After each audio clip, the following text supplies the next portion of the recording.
Halo, kembali lagi bersama saya di kuliah kalkulus. Oke, kali ini kita akan membahas mengenai persamaan diferensial orde pertama.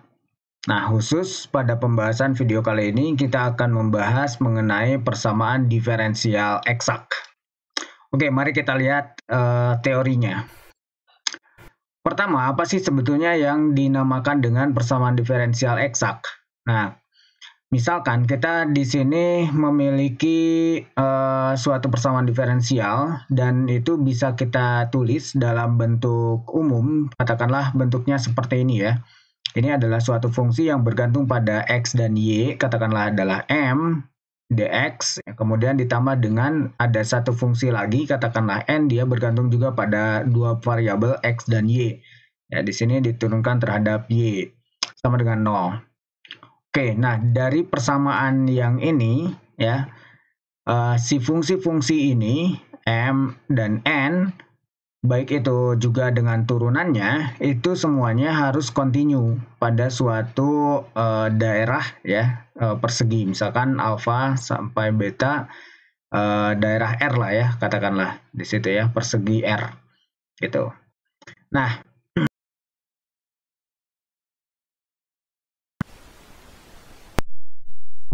eksak jika dan hanya jika turunan M terhadap Y itu sama dengan turunan N terhadap X di setiap daerah R, gitu ya, XY yang ada di daerah R. Perhatikan yang menjadi pokok utama tuh yang ini, bahwa turunan M terhadap Y, ya, turunan M terhadap Y itu sama dengan turunan N yang ini terhadap X. Perhatikan juga operatornya. Ini M, dia nempel dengan operator turunan terhadap X. Nah, di bagian ini diturunkan terhadap Y. Ya. Kemudian yang ini N, itu dia nempel dengan operator yang diturunkan terhadap Y. Di sini turunannya terhadap X, agar dia menjadi parameter atau menjadi ukuran bahwa persamaan diferensial itu eksak atau enggak.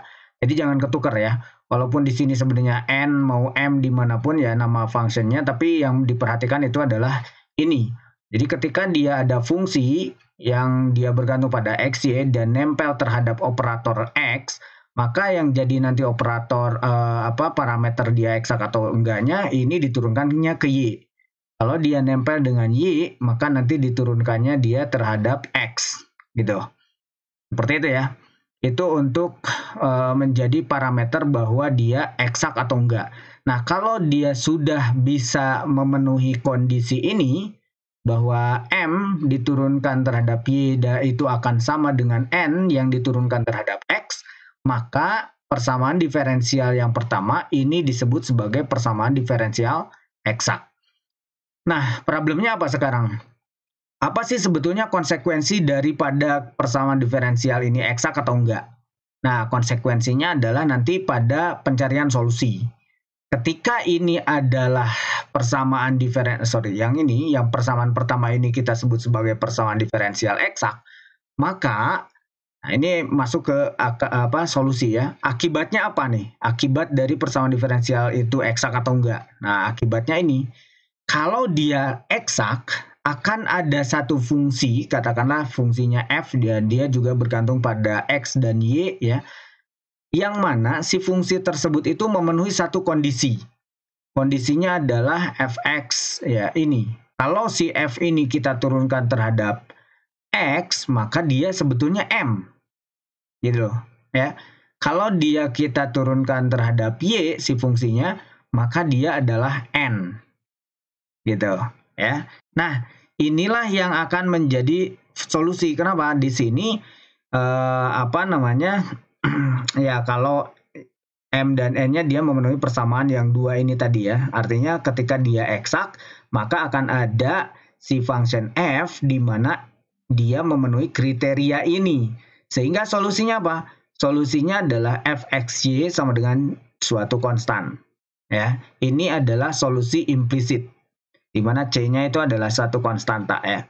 Jadi sederhana ya, kita akan mencari solusi, artinya kita hanya mencari si fungsi f ini yang dia akan sama dengan satu konstanta, di mana f inilah yang menjadi nantinya sebagai solusi implisit. Oke, ya. Dan kriterianya sudah jelas ini. Sehingga ketika kita mau mencari solusi, kita bisa berangkat dari sini. Berarti kalau kita berangkat dari yang pertama nih, ya, dari M, maka nanti kita integralkan ini terhadap X, berarti karena dia diturunkan kan terhadap X ya. Kemudian nanti kita akan lihat bahwa ada plus C-nya, dia akan bergantung pada Y berarti ya. Nah, yang ini FY ya, ketika kita mau berangkat dari N, berarti dari turunan F terhadap Y ini, ya, maka nanti kita integralkan saja untuk mengetahui F-nya itu siapa, maka ini harus diintegralkan terhadap X, gitu ya. Oke, nah kita lihat contoh ya, biar nggak bingung. Di sini, perhatikan ketika kita punya suatu persamaan diferensial, katakanlah persamaan diferensialnya bentuknya seperti ini ya. Ini dy dx sama dengan min x plus 4y dibagi dengan 4x min y ya. Nah, bentuk ini kan bisa kita ubah. Bentuk ini bisa kita ubah menjadi bentuk seperti yang ada di sampingnya di sini ya. Jadi ini x plus 4y ya, ditambah dengan 4x min y dikali dengan y aksen. Ini y aksen tuh yang ini ya. Atau kalau kita mau bentuk seperti bentuk yang tadi, sebetulnya yang ini bisa kita tulis ya sebagai apa? Jadi kan ini bisa x plus 4y kemudian dx, ini kita tarik sini aja kan. Ya, jadi ini dx ditambah dengan 4x plus y dy sama dengan 0, ya kan? Nah, berarti di bagian ini apa? Di bagian ini kita memiliki apa nih? M-nya adalah yang nempel tadi ya. Hati-hati ini ketukar. M-nya itu adalah yang ada operator dx. Berarti M-nya adalah x plus 4y. Kemudian N yang ini, yang nempel dengan operator turunan dy ya ke y. Berarti N-nya adalah 4x min y. Oke, nah apakah ini eksak atau enggak? Kita harus meriksa dulu ya, apakah dia eksak atau enggak, itu dengan cara apa? Dengan cara kita turunkan masing-masing ya terhadap operator yang berlawanan. Misalkan ini kan ini operatornya X ya, berarti si M, do M itu kita cek terhadap Y gitu. Apa yang terjadi? Coba aja kita cek di sini X plus 4Y kan? X plus 4Y, berarti kalau diturunkan terhadap Y, maka jadi 4. Nah, kemudian kalau yang ini N itu, ini operatornya adalah Y, maka kita cek di sini terhadap X. Turunannya berapa? Kalau kita turunkan ini, N terhadap X, 4 juga. Nah, perhatikan bahwa di sini, ya, M yang diturunkan terhadap Y itu 4. Sama halnya dengan N yang diturunkan juga terhadap X di sini ya. Itu 4 juga gitu. Artinya apa? Artinya persamaan diferensial ini itu adalah persamaan diferensial eksak. Oke ya. Nah, berarti ketika kita sudah mengetahui bahwa persamaan diferensial itu eksak, konsekuensinya apa? Konsekuensinya adalah terdapat suatu fungsi ya sedemikian sehingga fungsi tersebut akan memiliki kriteria ini, bahwa fungsi itu kalau diturunkan terhadap X jadinya M itu yang ini X plus 4Y, dan fungsi itu juga punya kriteria kalau diturunkan terhadap Y itu jadinya N yang ini 4X min Y. Nah, kita boleh di sini bebas mau berangkat dari mana untuk mencari fungsi f tersebut yang merupakan solusi. Katakanlah kita akan berangkat dari fungsi yang diturunkan terhadap x ya. Berarti untuk mengetahui fungsi yang solusinya, karena ini diturunkan terhadap x, maka kita harus integralkan terhadap apa? Terhadap x ya. Jadi untuk tahu ini fx-nya, fxy-nya, ini kita integralkan fx yang ini itu terhadap x. Beda kalau kita mau berangkat dari yang ini. Berarti kalau kita berangkat dari yang ini untuk mengetahui fungsinya fxy, maka kita nanti integralkan terhadap y. Ya, hati-hati ya. Ini kita kasih contoh aja yang operator yang ini ya, terhadap x dulu. Silakan kalian nanti coba samakan jawabannya dengan kalau kalian berangkat terhadap dari fungsi yang diturunkan terhadap y, gitu. Katakanlah kita berangkat di sini yang dari terhadap x, maka ini kita integralkan terhadap x. Jadi ini adalah integral dari x plus 4y terhadap x. Itu sederhana sekali, tinggal x diintegralkan jadi setengah x kuadrat. 4y diintegralkan terhadap x. 4y ini kan dianggap konstan kalau di sini ya, karena dia diintegral terhadap x, maka ini 4y diintegralkan terhadap x, jadinya tinggal 4xy. Di sini ada x-nya berarti tambah ya. Nah, hati-hati di sini ada integralnya, integral yang tidak tentu ya. Berarti ada plus c dong, ada konstanta ya. Nah, di sini plus c ya. Nah, si c-nya di sini itu adalah satu fungsi yang bergantung pada y, karena di bagian ini kita mengintegralkan terhadap x, berarti y-nya di sini dianggap sebagai konstan. Maka nanti konstantanya itu adalah konstanta yang bergantung pada y. Begitu ya bedanya di sini ya cara integralnya. Nah, perhatikan bahwa kita sudah memiliki fx-nya. Kita sudah memiliki fungsi solusinya. Namun di bagian ini kita belum tahu nih cy-nya itu berapa. Untuk tahu cy-nya ini berapa, c yang bergantung pada y itu berapa di sini ya, maka kita harus menurunkan lagi f yang ini terhadap y agar nanti bisa kita bandingkan dengan yang ini ya, dengan yang 4x min y. Perhatikan ini, kalau fxy yang ada di sini kita turunkan terhadap terhadap y, jadinya kan ini ya. Tadi itu kita tulis dulu ya. Tadi itu fxy-nya kan ini ya, setengah x kuadrat plus 4xy plus cy ya kan. Nah, coba di sini kita turunkan ya. Ini kita turunkan terhadap sekarang y ya, berarti ya fy itu sama dengan ini kan jadi nggak ada ya, 0, karena kalau mau diturunkan terhadap y kan berarti ini dianggap konstan. Jadi tinggal ini aja diturunkan terhadap y, jadinya 4x ditambah dengan cy, karena dia adalah function yang bergantung pada y, maka ini adalah c aksen y. Begitu ya. Oke, berarti kita sekarang sudah tahu di sini ya bahwa fy itu tadi fx min y ya. Artinya apa? Ini dari n ya. Ini dari yang pertama di sini. Nah, ini kan ada nah ini ya, fy itu sendiri adalah 4x min y. Kemudian ini kita bandingkan dengan hasil yang ada di sini. 4x plus c aksen y gitu. Itu yang ada di tulisan sini. Seperti ini ya. Jadi kita pahami 4x min y yang dari yang pertama n ini. Ya, kemudian nanti 4x plus c aksen y itu dari solusi yang tadi diintegralkan dari x ya, fx-nya. fxy-nya. Nah, berarti dari sini kan kita tahu bahwa ini 4x-nya nggak ada, hilang, dihapus dengan ini, habis ya, saling mengeliminasi. Jadi c aksen y-nya kan tahu, min y. Oke, berarti kalau c aksen y-nya adalah min y, maka kamu akan tahu cy-nya dengan cara apa? Ini kan dy dx ya. dc dy, ini adalah dc dy gitu. Berarti untuk mengetahui cy-nya dia harus diintegralkan terhadap y. Maka ini akan menjadi min setengah y kuadrat plus suatu konstanta. Gitu ya. Oke, ini saya hapus saja. Nah, sekarang akibatnya apa? Akibatnya si f yang tadi ya, yang tadinya di sini ada cy, mana di sini ya, ini adalah plus cy.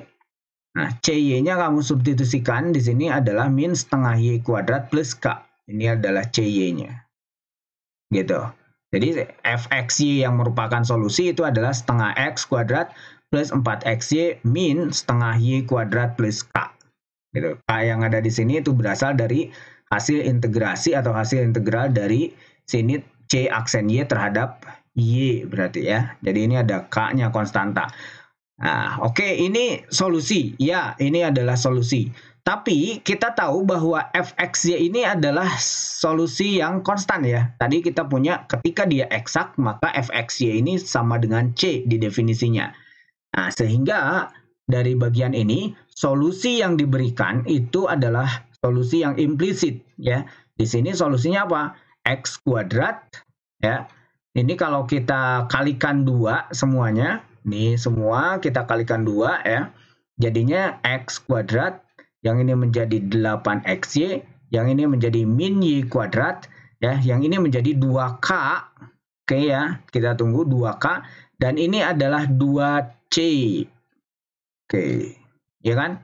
Karena kan awalnya c, ya, kalau saya tulis dulu di sini, ini akan menjadi c sama dengan setengah x kuadrat plus 4xy min setengah y kuadrat plus K.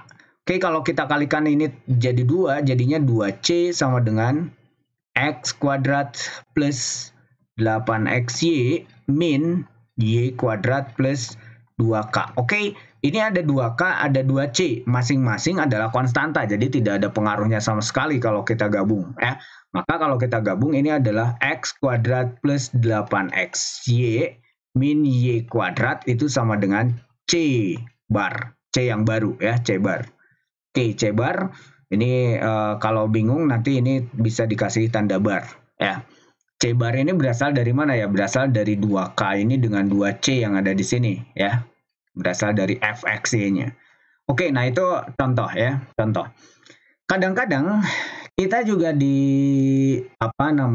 dituntut ya untuk menentukan suatu nilai tertentu agar dia menjadi eksak gitu. Jadi diberikan satu persamaan diferensial. Nah, ini udah selesai yang ini ya. Ini udah selesai. Ya, tadi kita misalkan diberikan suatu persamaan diferensial yang mana persamaan diferensial tersebut harapannya jadi eksak gitu. Ya, contoh begini, contoh. Misalkan ya, kita punya persamaan diferensial biasa nonlinear nih. Ada 6xy pangkat 3 plus cos y dx ya, ditambah dengan 2k. X kuadrat Y pangkat 2 min X sin Y dy sama dengan 0. Nah, kita diminta untuk menentukan berapa sih K-nya agar dia menjadi eksak gitu. Ya, si K ini berapa? Kemudian nanti diminta untuk menentukan solusi umumnya. Jelas kalau untuk menentukan solusi umum, caranya seperti yang tadi sebelumnya. Ya. Tapi di bagian ini ada tambahan, bagaimana cara kita menentukan nilai K? Ya, sebetulnya sederhana. Kita tinggal menggunakan apa? Kita tinggal menggunakan parameter persamaan diferensial eksak. Oke, kita lihat ya. Perhatikan ini. Kita akan menentukan nilai K sedemikian sehingga bahwa persamaan diferensial itu menjadi persamaan diferensial eksak. Dari persamaan diferensial yang pertama tadi yang ada di soal, ya, ini berarti kita juluki sebagai M, ya, biar nggak bingung. Ya, walaupun memang ya bebas terserah, yang penting nanti aja jadi parameternya. Jadi kita lihat di sini sebagai M-nya, MXY-nya. Kemudian yang ini kita juluki sebagai N, NXY-nya, gitu. Ya. Nah, apa yang menjadi parameter bahwa dia eksak atau enggak eksak, ya? Eksak atau enggak eksak itu ditentukan dengan si M yang ada di sini, yang tadi kita udah misalkan ada sebagai 6x y pangkat 3 plus cos y, itu karena nempel dengan x, maka kamu turunkan nantinya terhadap y di sini. Kalau ini yang nempel terhadap y, berarti nanti kamu turunkan terhadap x, begitu ya, untuk menjadi parameter bahwa dia eksak atau enggak, gitu. Nah, kalau kita sudah punya M dan N-nya menentukan itu, maka syarat eksak itu tadi gini, bahwa M kalau diturunkan terhadap Y itu akan sama dengan N kalau diturunkan terhadap X, gitu. Nah, perhatikan di bagian ini, kalau kita lihat M yang ini, coba kita turunkan terhadap Y. Oke, saya coba di atas saja ya. M, X, Y ini adalah 6XY pangkat 3 plus cos Y. Nah, ini kalau kita turunkan terhadap Y, ya, berarti kan ini yang Y ya. Kamu perhatikan aja yang Y, X-nya kamu anggap konstan, berarti di sini. Jadinya berapa? 18XY kuadrat plus, nah ini cos. Ya, cos ini, cos Y ini kan mau diturunkan ke Y, berarti ini variabel berarti di sini, bukan konstan. Berarti ini cos Y Ya, jadi diturunkan berarti ini min sin Y. Ya, turunan cos min ya. Begitu pula dengan yang N, nanti kalau diturunkan, nah ini diturunkannya terhadap X berarti ya. Ini kalau diturunkan terhadap X, berapa? Ini sorry, ini terhambat, di sini kelihatan terhalang. Oke. Nah ini kalau kita turunkan di sini aja ya. Nanti kita bandingkan nih. Do X, do N per do X ya. Nah, ini jadinya berapa? Turunkan ke X. Ini berarti X yang dianggap variabel di sini. Jadi 4KX Y kuadrat. Nah, ini kalau diturunkan ke X kan tinggal min, ya.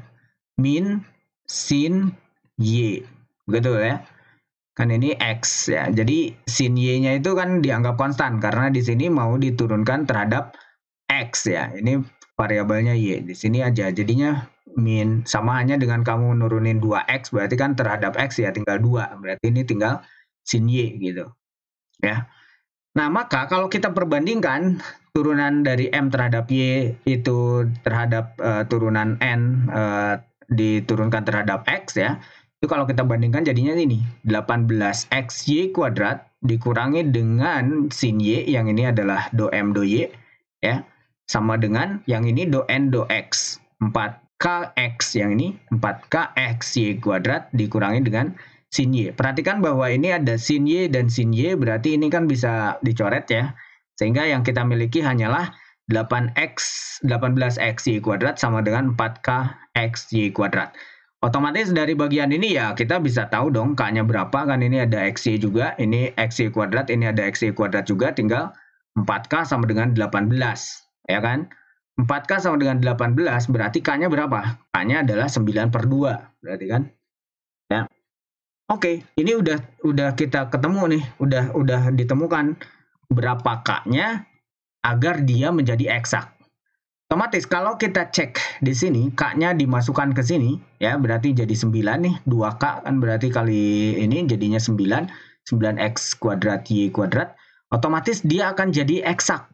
Kenapa? Karena di bagian ini 4K ya, 4K ini jadi 9x 9xy kan. 4K itu berarti jadi 18xy dan 18xy sama dengan yang ini 18xy kuadrat gitu. Ini 18xy kuadrat min sin y artinya do M do Y sama dengan do N do X dan itu menjadi eksak ya.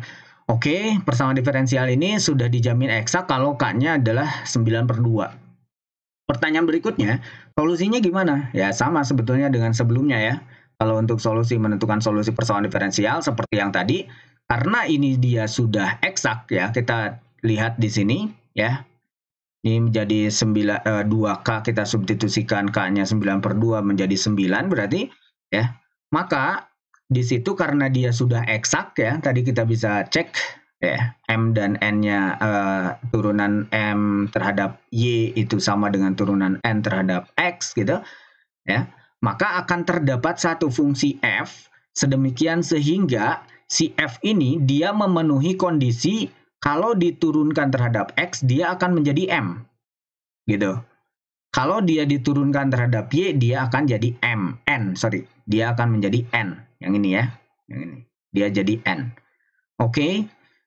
Nah, setelah kita mengetahui satu fungsi itu hubungannya dengan M dan N, ya, maka kita bisa berangkat untuk menentukan si fungsi tersebut. Ya, bisa berangkat dari yang ini, yang F ini diturunkan terhadap X, atau mau berangkat juga dari yang ini, turunan terhadap Y-nya. Silakan aja, misalkan ya, kita ambil katakanlah mulai dari persamaan yang ini, yang do F do X itu sama dengan M, ini M ya, 6x y pangkat 3 plus cos y, ini diambil dari bagian ini, ya, tadi yang ini ya, ini M berarti, oke. Nah, perhatikan, berarti untuk mengetahui F-nya apa? Karena ini diturunkan terhadap X ya, untuk tahu F-nya ya kita integralkan aja dia terhadap apa? Terhadap X, gitu ya. Kita dapat tahu bahwa Fxy-nya adalah integral dari ini, 6xy pangkat 3 ya, ditambah dengan cos Y dx. Ini diintegralkannya terhadap X, hati-hati. Berarti kalau ini diintegralkan terhadap X, di bagian ini perlakukan Y itu sebagai konstan. Jadinya 6X saja yang kita lihat, Y pangkat 3 tetap, 6X berarti dia jadi 6 per 2X kuadrat, artinya 3X kuadrat kalau kita integralkan. Kemudian yang cos Y diintegralkan terhadap X, jadinya X cos Y. Hati-hati ini integral, tak tentu. Berarti plus HY, ya, ini plus konstan, gitu ya. Konstantanya dia adalah satu fungsi yang bergantung pada Y, karena di bagian ini kan Y-nya apa? Y-nya adalah konstan di sini ya. Berbeda kalau nanti kita berangkat dari do F do Y, berarti nanti di bagian ini adalah HX, berarti karena X di situ kalau kita integralkan terhadap Y ya X-nya dianggap sebagai konstan. Oke, kita lanjut yang ini ya. Kita sudah punya ini, fxy itu adalah ini. Nah, sekarang pertanyaannya hy-nya ini apa gitu. Konstan yang ini yang bergantung pada y ini apa isinya gitu. Nah, untuk mengetahui hy ini sendiri, kita bisa lihat dari persamaan yang kedua, bahwa di sisi lain kan kita punya ini. Bahwa do f do y itu adalah n. Ya kan? Ini n nih. Ya. Ini tadi M, yang ini adalah N. Nah, do F do Y itu sama dengan 9X kuadrat Y kuadrat dikurangi dengan X sin Y. Maka untuk tahu F-nya siapa, ya, untuk tahu HY-nya itu siapa, kita bisa perbandingkan. Kita kan sudah punya Fx ya nih. Dari sini berarti kita bisa menurunkan F-nya, ya, dari fungsi Fx yang diperoleh ini F yang ini. Kalau kita turunkan si F ini, dia akan menjadi 9, ya ini terhadap Y turunkannya. Ini jadi, lihatnya di bagian yang ini, ya, itu Y-nya adalah suatu variabel berarti ya. Jadi 9X kuadrat Y kuadrat. Oke. Nah, sekarang yang ini, jadi apa? Cos Y berarti X-nya kan jadi konstan kalau di sini ya. Di fungsi yang mau diturunkan terhadap Y, jadinya konstan. Jadinya X, ini cos Y diturunkan jadi sin Y, min sin Y. Nah, HY diturunkan terhadap Y jadinya H aksen Y. Oke, kalau kita lihat ini dengan yang ada di atasnya, ya, ini kan do F do Y, ini juga do F do Y. Kamu bisa perbandingkan bahwa ini adalah N, berarti ini dari sini, dari hasil Fxy yang sudah kita integralkan terhadap X ya. Ini maka kita kalau perbandingkan jadinya apa? Jadinya jika dibandingkan dengan persamaan itu, H aksen Y, ya kan ini sama ya. Perhatikan bahwa ini kan sama kondisinya. Ya, berarti H aksen Y-nya sebenarnya 0. Ya, dia 0 aja H aksen Y-nya. Nah, kalau H aksen Y-nya sama dengan 0, berarti HY-nya apa? Integral dari 0. Integral 0 berapa? C kan, suatu konstanta. Ya. Jadi dia adalah suatu konstanta saja, tanpa ada fungsi yang bergantung pada Y ya, dia hanya konstan gitu, suatu konstanta. Karena kalau konstan ini kita turunkan ya 0 kan, berarti dia konstanta yang tidak bergantung pada Y, variabel Y ya di sini. Oke, nah kalau begitu fungsi yang ini fxy-nya kan bisa kita tulis, hy-nya sekarang udah tahu nih, hy-nya dia hanya konstanta saja, berbeda dengan yang fungsi sebelumnya kan. Kalau di contoh yang sebelumnya, hy-nya dia bergantung pada y ya. Nah, di sini hanya konstan aja karena di sini perbandingan ini ternyata menghasilkan h aksen y-nya sama dengan 0. Maka dari situ kita punya solusi fxy-nya sama dengan 3x kuadrat y pangkat 3 plus x cos y plus hy-nya adalah c. Jadi plus c. Nah, ini bisa kita lanjut sebetulnya karena fxy yang kita punya itu adalah c gitu. Ya, katakanlah, atau jangan C apa konstanta yang lain lah ya, konstanta yang lain, katakanlah misalkan biar nggak bingung kita kasih tanda aja, misalkan di sini C1 ya, jadi di sini C1, maka ini adalah C2, jadi kamu bisa tulis C2 sama dengan 3x kuadrat Y pangkat 3 plus gitu ya, X cos Y ya, plus C1. Artinya solusinya apa? Solusinya ya kita gabung aja. Solusinya adalah 3x kuadrat Y pangkat 3 plus X cos Y sama dengan C yang baru. Ya, C yang baru itu gabungan antara C1 dengan C2 ya. Oke, jadi ya seperti itulah cara kita menyelesaikan problem dari suatu persamaan diferensial eksak atau enggak ya. Sebetulnya ada lanjutannya. Kalau misalkan enggak eksak diapain ya? Mungkin kita akan bahas di lain kesempatan ya di video berikutnya. Jadi kalau nanti ada yang tidak eksak itu sebetulnya bisa dieksakan ya dengan cara apa? Oke, nanti kita lihat di video berikutnya ya. Terima kasih atas perhatiannya dan sampai ketemu lagi di video berikutnya.